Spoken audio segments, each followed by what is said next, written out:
This is Office Talk with Annette Stepanian.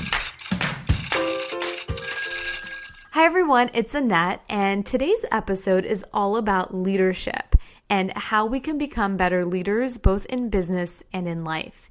And in particular, how we can do this in a way that feels authentic and stays true to who we are.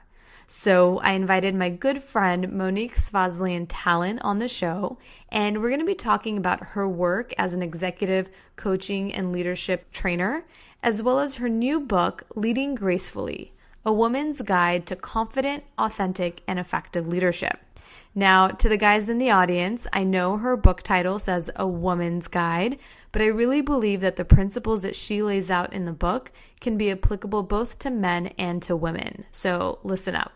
So I just wanted to add my 2 cents here before we go to the show, because I think sometimes when we are solopreneurs or we're working with very small teams, we forget to think of ourselves as a leader, because we have this notion that a leader is someone who is this fancy schmancy CEO who's leading this Fortune 500 company and leading thousands and thousands of people.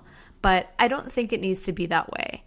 Whether you're just leading your clients or your customers, right? Think about how you're leading them down that customer journey. Maybe you're a leader with your friends, your family. How are you showing up and taking responsibility and contributing to the situation? Or are you a leader to yourself? Are you following through on what you say you're going to do, those promises and commitments that you make to yourself? So I wanted to share that before we jumped into the conversation with Monique, because I don't want you to think that leadership is something that is exclusive to being in this huge corporate setting. It can be in the day-to-day in the smallest of ways. So with that said, let's go to the show.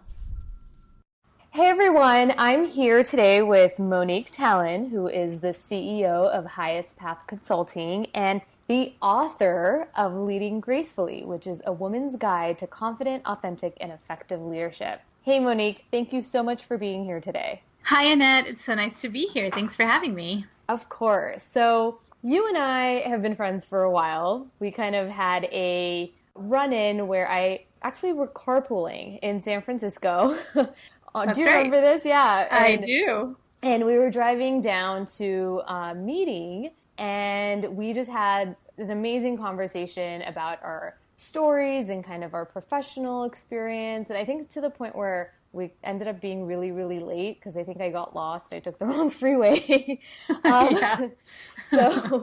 So it's so nice to be sitting with you today. And I actually have your book in my hands because I know this has been such a journey for you to get to this point. But there's so many great things in here and I can't wait to talk about it. But let's just first off share that story of how you got to this point today.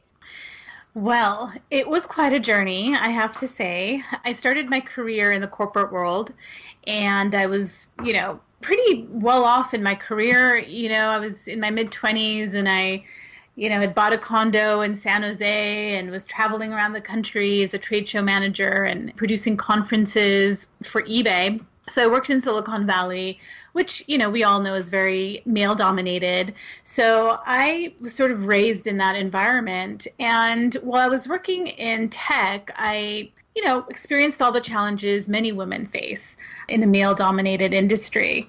And particularly around, how do we show up as leaders? So I had a lot of learning while I was in the corporate world. And at a certain point, I decided, I want to make a bigger difference in the world somehow. There was a voice that was sort of summoning me to look deeper at how I could help people, really.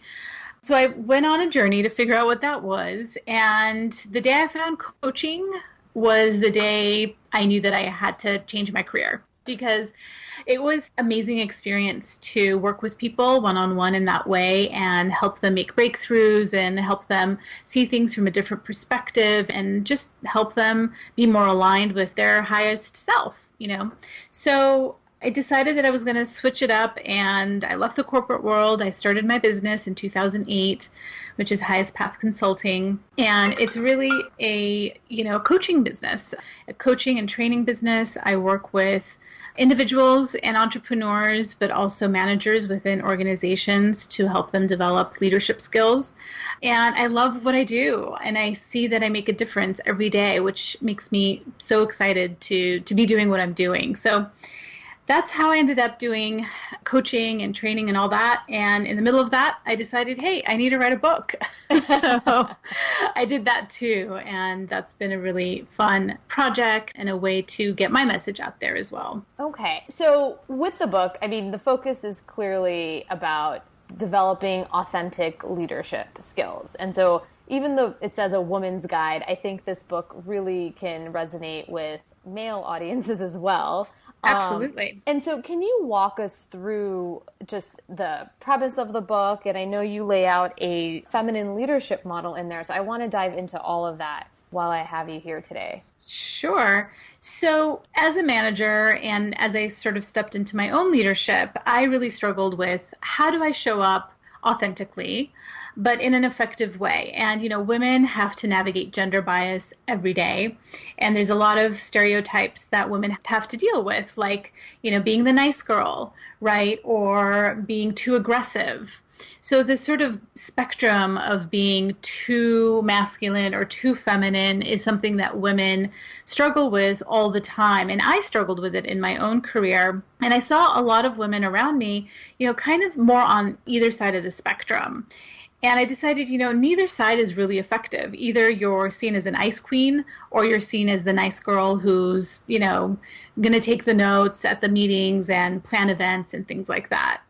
And so either side kind of works against women in a big way. And so I decided, well, I wonder if there's a different way to show up, that's more authentic and more aligned with my feminine side and my masculine side. So I came up with a leadership model through my own experience, in the corporate world, and then working with a lot of managers inside organizations, helping them develop inclusive leadership skills. So I came up with this model called the Feminine Leadership Model that sort of gives women a new roadmap, a new way of leading that's much more aligned with who they are as women and really plays to their strengths. So, how do we trust our intuition? Right? How do we actually listen to the intuition that is so strong for women? It's something that women are sort of born with, right? Mm-hmm. But so many of us struggle with that, right? Second guessing ourselves, maybe not listening to our intuition all the time. That leads to a lot of self-doubt. So, how do we actually leverage something that we are naturally born with, which is one of them is intuition. So there's about 7 feminine strengths and 4 masculine traits that I present in that model that sort of help women, really develop a leadership skill that can help them make more of an impact. Yeah, and it's interesting. I mean, maybe this is why we got along so well in that initial carpool ride down to our meeting, is because I have always been so sensitive and aware of feminine characteristics and traits in the workplace. And I've definitely, my first real job was working at a law firm, litigation. And I was just always so sensitive to that. When a man was late to a meeting, they never apologized. But women, we always said sorry before we wanted to say something. Just even being in the legal industry, I remember even in law school, one of my professors says that to a certain extent, women have to become more aggressive and take on these male characteristics. And I always struggled with that. And I'll never forget, I went in for an interview once and I interviewed with this female partner. And to me, she was so feminine. I mean, she was wearing like those 4-inch heels. She was tall. She did not hide her femininity in such a male or traditionally, in an industry that traditionally covets more male characteristics, right? I remember I walked away from that interview and I thought, I don't know, it was just so new to me. I never thought, I could be still feminine, but still be a really good lawyer. And I don't know, I guess I've just always been aware of that and how I realized I even changed a lot in that process. I became more aggressive. I became kind of just figuring out how to balance both of them. Yeah. A challenge for me. I guess that's what I'm trying to get at, was a challenge for me. And I love what you do in the book is because you do create these models or these different areas that really allow the reader to hone in and identify and become aware of that characteristic or that trait. So can you walk us through those qualities? Sure. Well, the first thing that I'll say is that women have sort of a negative connotation to the word feminine, right? So there's actually an empowered state of being feminine and a disempowered state of being feminine. And the same thing goes for the masculine. So we traditionally think of being feminine as being weak or girly or, being more soft, subordinate, all those kinds of things. And of course, in a business setting, those qualities aren't impactful. They're not useful. So what I mean by being an empowered feminine state is really, being a visionary. Obviously, that's the first step for any leader, is to have a vision that you're passionate about, but making sure that, not only do you have a vision, but you're communicating that vision. So some people, skip that step and just go into execution mode. And as women, many women like to get to the to-dos, right? What's my to-do list? Mm-hmm. So sometimes we forget that, maybe that my team doesn't really know what my vision is, or I haven't spent the time to communicate what that vision really looks like, right? Maybe as an entrepreneur, I haven't really spent time on my website, like explaining what we do or talking about it to the public, right? So really making sure that you're communicating that message effectively is the first step. But then other steps really, there's many of them. So I don't know if you want me to go through all of them right now, but just a couple ones that are more challenging for women. Yeah, let's walk through those. Yeah, one of them, I just gave a workshop the other day, and a lot of women had trouble with vulnerability. And they're like, why is this in here? We're taught to be strong and tough. And, if you want to get ahead, you have to be, you shouldn't show your emotions. And, while that's correct on a certain level, on another level, when we go to the far extreme and we don't show any emotion and we don't show any vulnerability, that can be perceived in a negative way, and it can actually work against us. So, in a situation where you have to work with other people and maybe you're, looking to come up with a new idea or a new product or a new service for your customers, if you practice vulnerability with your team and say, I don't really have the best strategy right now. What do you guys think? Right? And allow them to come in with their ideas. You create this sort of safe space for people to speak up and share their ideas. And that's where innovation and creativity is really born from. Mm-hmm. So depending on what the situation is, you want to apply these different characteristics. So obviously, if you're in an interview, you don't want to seem vulnerable, right? You don't want to admit that you don't know how to do the job. Yeah. Right? So that is a situation where vulnerability would not come in handy. But, asking for help, asking for people's input, that creates a connection with people and it allows them to step in and take ownership.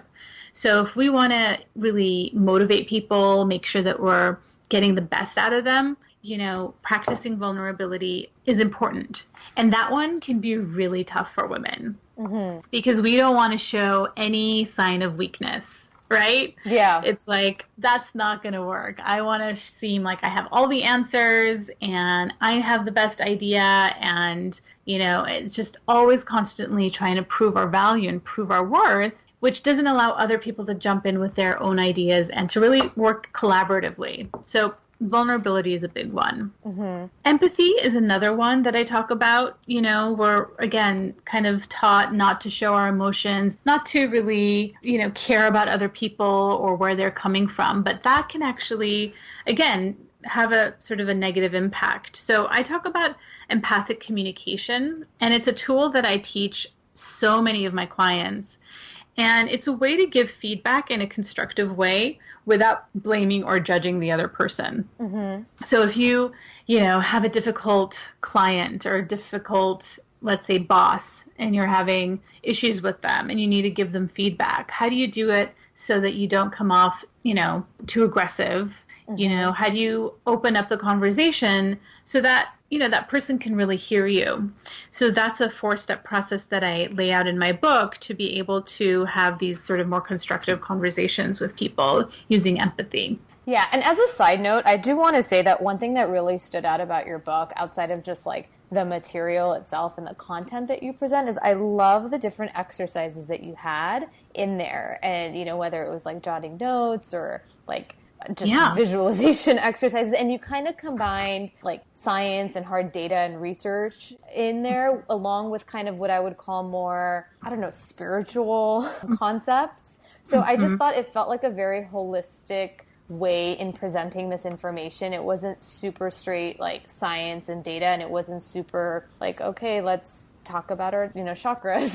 you know? So, and I think that that's a testament to your background and your training, and like you've kind of brought it all together. And so I think it's really can appeal to a lot of different groups or just a lot of different people. Yeah, a lot of the concepts that I present are more touchy-feely spiritual principles that I've applied to leadership, but it's all about presentation. So that was the biggest challenge for me, is how do I present this in a way that's palatable for people in the business world?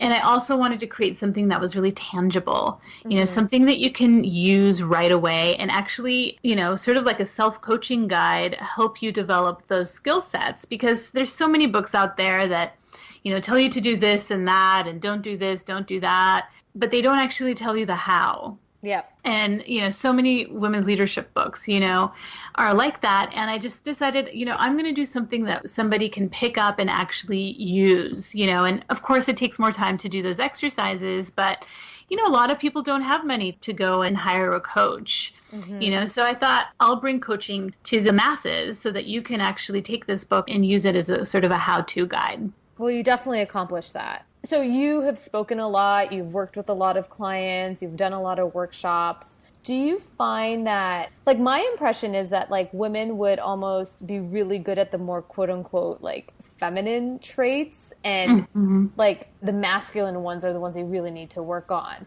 And is that what you have found, or is it just all over the map depending on industry, location, just age, experience?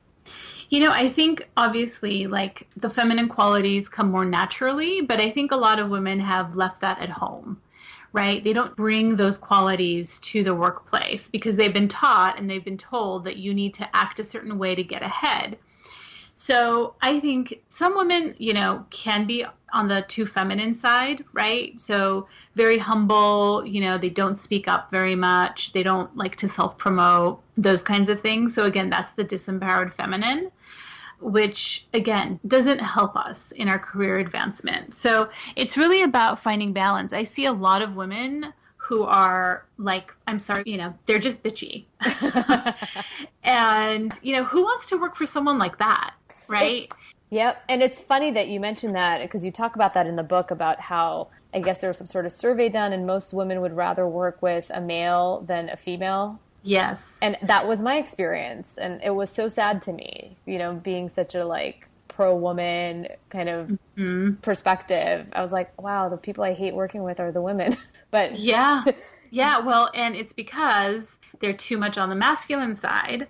And so they lose some of those feminine qualities, which I think you need to have, to be liked. There was a survey that was done recently that said that for men to be seen as influential, they need to show confidence and competence. But for women to be seen as influential, they need to show competence and warmth. So that's really, really interesting, because at the time of this recording, it's super timely, because obviously Hillary Clinton is the first female presidential nominee for a major political party. And obviously one of the big things that she's been criticized for, amongst many things, and she doesn't come off as warm. Right. She's super masculine. She's super kind of cold and to the point. What are your thoughts on that? I mean, like, if you could coach her. Yeah, I actually wrote an article on my blog about this. Oh, you did? I did, because I think Hillary Clinton has a likability problem. Yeah. She doesn't come off authentic, because I think she feels like she has to overcompensate and be more masculine to be taken seriously. especially in such a huge, political spotlight. So I think that's working against her. I would coach her to show her emotions more. In fact, I don't know if you remember, but in 2012, there was a point where she teared up. She was speaking at a rally and she teared up. Mm-hmm. And the very next day was the New Hampshire primary, and she ended up winning that primary. Mm. And even though people, just attacked her for showing tears and this and that, I think it actually humanized her. Mm-hmm. And that warmth and that humanness came through. And I think that's, people think that might have been a reason she won that primary. So, yeah, I think you need both. And I think Hillary Clinton, she's probably victim of gender bias, gender bias that says, you have to be a certain way to be seen as competent. You have to be aggressive and assertive and tough to be seen as competent. But then you have to put away that likability. You kind of have to sacrifice that likability. And I just don't think that women have to choose. It doesn't have to be either or. You have to find that balance. So yeah, but I think, I'm not advocating one political party over another, but I think women in public figure or public situations, they just have it so hard because they come in and, they might communicate their competence. They might be prepared. They might, speak intelligently on issues. And then what's being reported on the next day in the news is what she was wearing. And so it's almost like a battle that you can't win. No. Yeah. I mean, I'm giving a talk tomorrow about unconscious bias. Uh-huh. And there's so many different kinds of gender bias that women have to navigate. And there's all these stereotypes, right, that women have to deal with. And so part of what I do is I do unconscious bias training in organizations to sort of help both men and women see that a lot of this bias is unconscious. It's, it's not intentional, but we do hold women to a different standard. And it hurts their credibility. It hurts their image. It hurts their opportunities. It hurts them in many different ways. And so I'm not saying that it's a piece of cake. Yeah. And I'm not saying that I have the magic bullet. But I know a lot of women opt out because they feel like they can't be themselves. Mm-hmm. And so I thought, at least I can offer this solution to help women at least navigate that piece. That you don't have to choose between being competent or being liked. You can actually try to find that balance so that you can have both. And that might make it easier for you to, to be yourself and to be taken seriously and have that impact. Mm-hmm. So a lot of the listeners here today are probably entrepreneurs. They're probably either running their own business or maybe with a small team. And I know a lot of your work is kind of in that more traditional corporate environment, like you think of like the law firms and the investment banks and the tech, those like bigger corporations. How can we use some of these principles that you've outlined in the book in just our day-to-day business of a smaller business? So that's a great question because these leadership qualities, first of all, both men and women can use them, but they're absolutely applicable and maybe even more important for entrepreneurs because entrepreneurs, first of all, they wear a lot of different hats. And if you have a small team, even if it's one or two people, you have to find a way to leverage those resources. So the way you show up as a manager or a leader actually matters even more. Right? In a company, you have a lot of resource, you have a big budget, you can hire more people if you need to. So you have a lot of advantages. But in a small company, you don't have that luxury most of the time. So making sure that you're engaging those people that are on your team, making sure that they're staying motivated, that you're delegating effectively, that you are leveraging their ideas and their creativity, making sure that you are building that cohesive team, it becomes even more important. So I think, yes, entrepreneurs definitely need this skill set. And a lot of times they overlook it because they're so busy doing 50 million other things. Yeah, and I would almost take it a step back and I would encourage people to think of themselves as leaders to begin with. And not in a kind of hierarchical, but not in that sense, but it's just the idea that you are trying to lead people, whether it's your team, whether it's customers, whether it's client, towards a solution or just another way of doing things. I know that was a kind of an aha moment for me recently where I was like, oh, I'm not showing up as a leader for my audience or for my clients. I'm just here kind of because I'm so caught in the day to day. And when you put on those glasses, you're like, oh, I'm a leader. So where am I asking these people to go with me? And I need to pave that way for them. So absolutely. I think you make a hugely important point. And I mean, the fact that you decided to leave a steady corporate job and start a business, that takes leadership,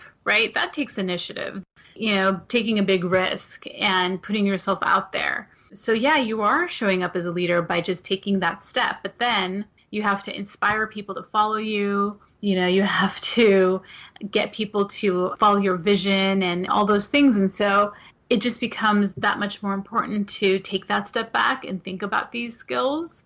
Because, yeah, it's so easy to get stuck in the day-to-day doing, everything from marketing to accounting to, social media and, all the stuff in between that an entrepreneur has to do. So, yeah, I think it's very important to think about yourself as a leader, for sure. So I'm totally going to put you on the spot.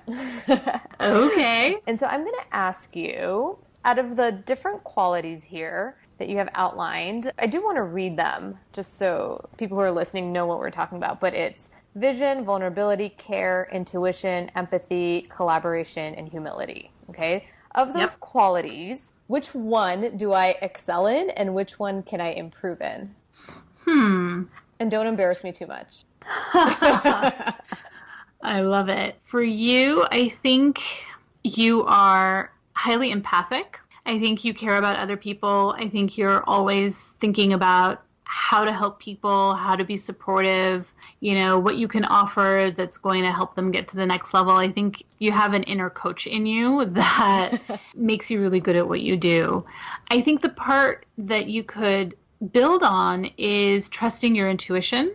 So that confidence piece, trusting, I think you have great ideas. But, a lot of women have an issue with this. It's like we have great ideas, we have great intuition, but we just don't follow through on that. And it's because, a lot of women we second guess ourselves, we overanalyze, we overthink things. So I see that sometimes you get stuck in that. And so I would just say, how can you build your trust with yourself? Yep. And a lot of that goes to quieting our inner critic.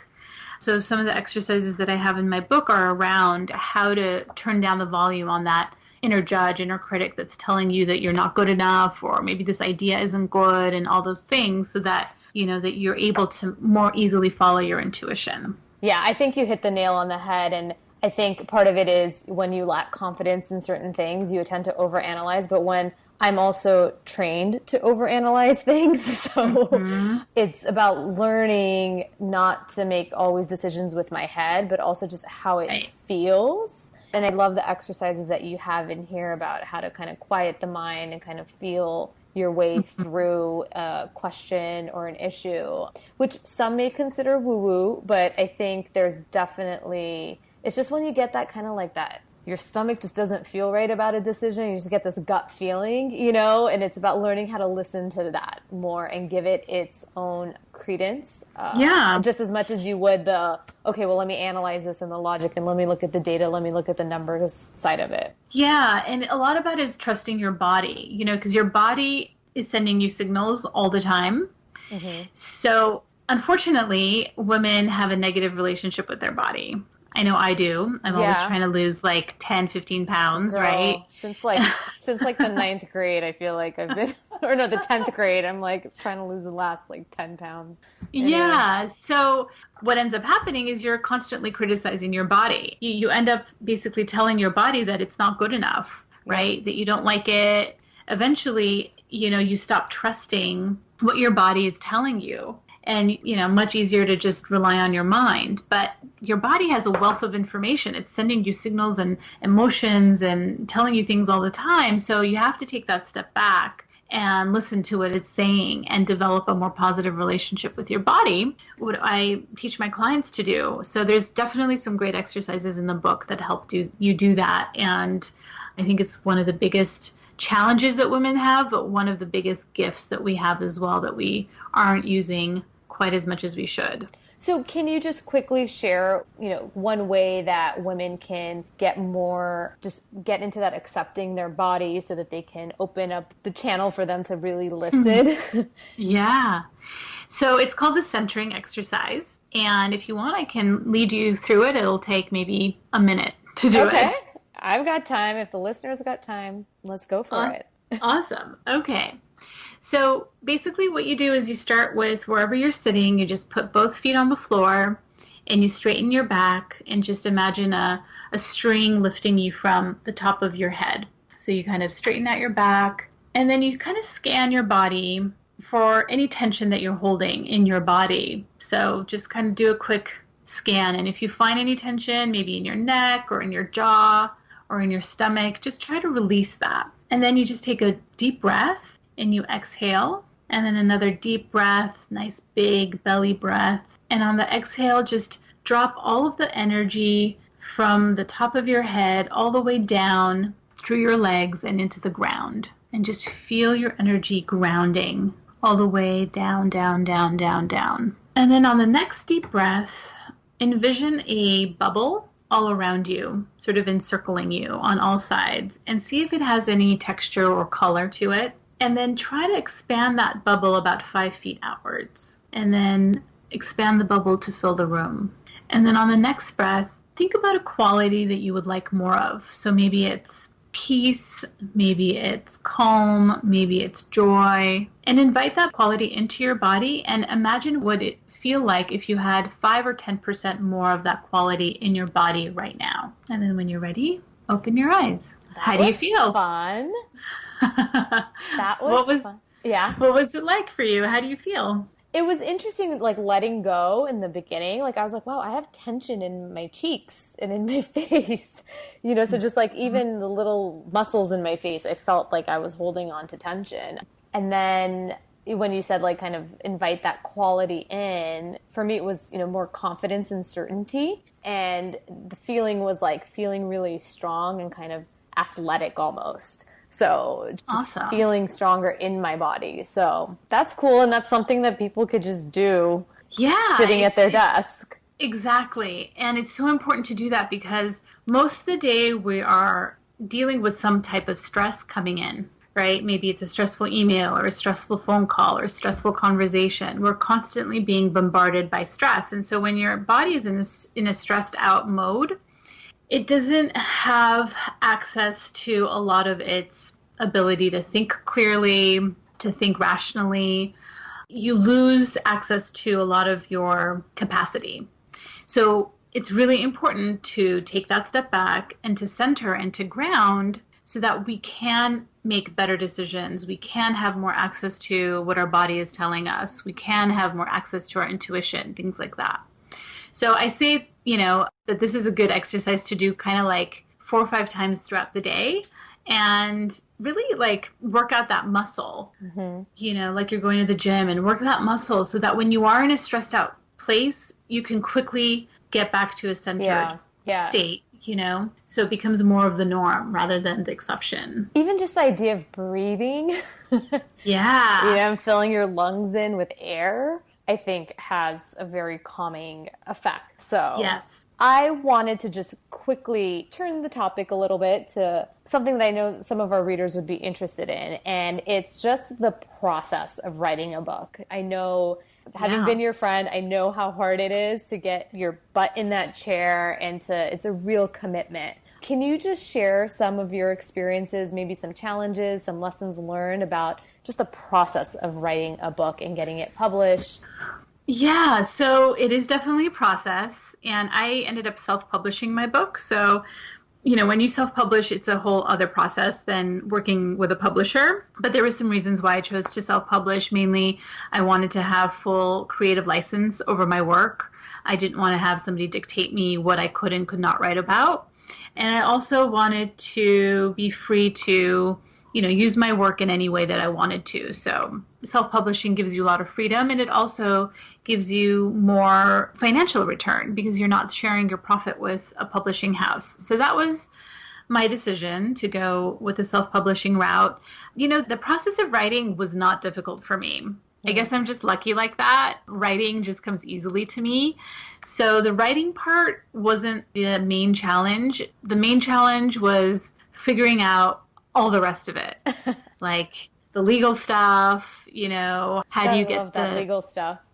Yeah, and I made some mistakes and I definitely learned from them, and I'm happy to share what those were with your audience, because it was definitely a learning curve. Well, the first legal issue, and you and I talked about this, was if you're quoting from a different book or a different author or a different work, it's not enough to just give them credit in the notes section. Yes! Thank you. And I didn't know this because, like going in school, you write a paper and you give credit to your sources, and that's enough, right? I mean, that's how it works. And I thought, that's how it worked in the publishing industry, but not so.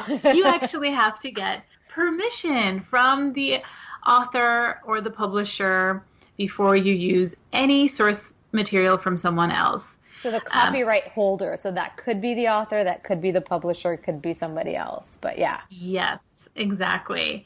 And there's innuendos in there, but more or less, if you want to quote someone over like 5 or 8 words, I think it is, you have to get permission. So I was on a very strict deadline. I had to deliver my files to the printer by a certain date, and I had not factored in it can take up to 2 or 3 months to hear back from a publishing house on permission. So just take a step back. How did you even figure out who to contact?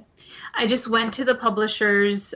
So if it was a book, I looked at who the publisher was for that book. I went on their website and I tried to, contact them through. Okay. Some of them have specific forms that you fill out to ask for permission, or a specific person who handles that for their authors.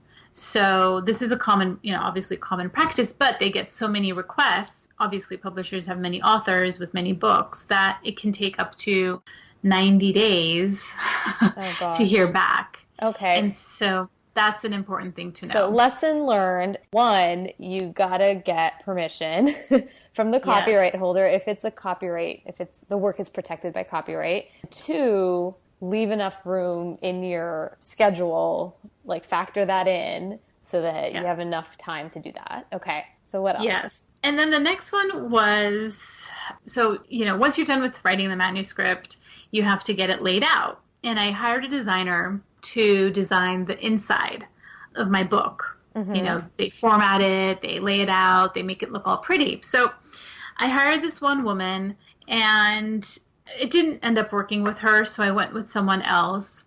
And when it was all said and done, he gave me a PDF file, and then I sent that PDF file to the printer. A few months later, I said, I found a couple of typos, and I need to make some changes. And I went back to him, and I said, can I please have the source file so that I can make changes to the document? And he said, you don't own that source file, I do.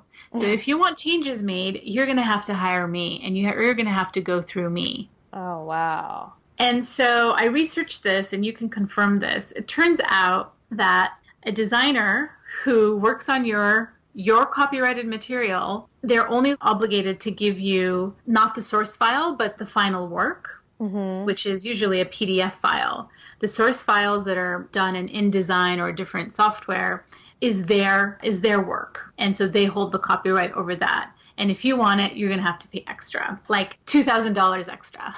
What it is if you create an original work, so let's say a photographer, right, comes and takes pictures of your wedding, technically the photographer owns those images because they are the ones who created that original creative work. There are some exceptions if the person is doing the work in the scope of their employment, or if it's a work made for hire, and work made for hire has a specific definition. So in that case, the person who's hiring, that they're the ones who own the copyright. But basically, it's something that you want to negotiate and just have that, confirm that as part of your agreement. Well, apparently it's industry standard not to give the source files. Yeah. That's what I was told. And so that means that you have to spend more money with that exact designer because he holds your final files. Well, lo and behold, 6 months later, I found more typos. I contact him and he's not returning my phone calls. So the $2,000 that he was asking you to pay him was for him to make the changes or to give you the source file? To give me the source file. Oh. On top of, what I had already paid him to do the work. So yes, I would say definitely negotiate. If you can, some designers will say no. If you can, negotiate that up front so that you end up getting the source files. So in case in the future, if you need to make any changes, you can do that. Otherwise, you're stuck, with that person. And if that person falls off the face of the earth, like happened to me, then you have to go back to square one. Wow. So that's a really good, that's a really good tidbit. It's more than a tidbit. It's a good nugget. A good, costly nugget. Yeah. Let's put it that way. I'm sorry about that, but you live and you learn, I guess. Yeah. And so, I wish that I had, learned these things beforehand. But, again, as an entrepreneur, you try to save money and you try to cut corners and you try to, research online. But there's so many innuendos, especially with the legal stuff, that I feel like I could have probably prevented a lot of that if I had just hired a lawyer to advise me from, soup to nuts, all the different things that I could look out for. Yeah. So I wish I had done that, but you live and you learn. And I did not pay you to say that. No, you did not. No, you did not. But that's just the way it is, and that's something where the more I work with entrepreneurs, I realize it's just, there are certain people who get that from like right out of the gate, and they just don't get it. It's usually because they've worked in an industry where they've been exposed to these lessons. And so when they're at a point when they're starting their business, they just want to get that legal stuff figured out from the get-go. And then but the majority of people, it takes them a while, and it's unfortunately they get burned, and then they learn their lesson, and then they do what they got to do. And I try to convince and persuade people to do it at the beginning rather than later, but I understand sometimes you gotta feel that pain before you realize like what the value of it is. I'm sorry you had to go through that, but you have. Now I know. You have, first of all, you've published a book, and you've published an amazing book that I know is going to help a lot of people, and I didn't notice the typos, so it couldn't have been that bad. So with that said, I wanted to cap this off with a question that I ask all of my guests, which is, one thing I know for sure is, and I ask you to fill in the blank. One thing I know for sure is when you follow your heart, you can't go wrong. I love that. Thank you so much, Monique. Thank you for being here. And we are going to link up all of your amazing links. I know you have a free workbook on your website. Also, your book is available on Amazon. So all those links are going to be available in the show notes, including where people can find you. Thank you again for being here and for doing the work that you do. Thank you so much, Annette. It was really a pleasure chatting with you. Thank you for everything that you do to support entrepreneurs. It's wonderful to see. So thanks for having me on. Oh. So what do you think? Did you find some ways that maybe you can show up as a leader in your life in a way that feels true to who you are? If you'd like to learn more about Monique and her book, then head on over to the show notes at AnnetteStepanian.com/podcast. And if you want to continue the conversation, then find me over on Instagram at Annette Stepanian. I hope you have a fantastic day, and I will talk to you later.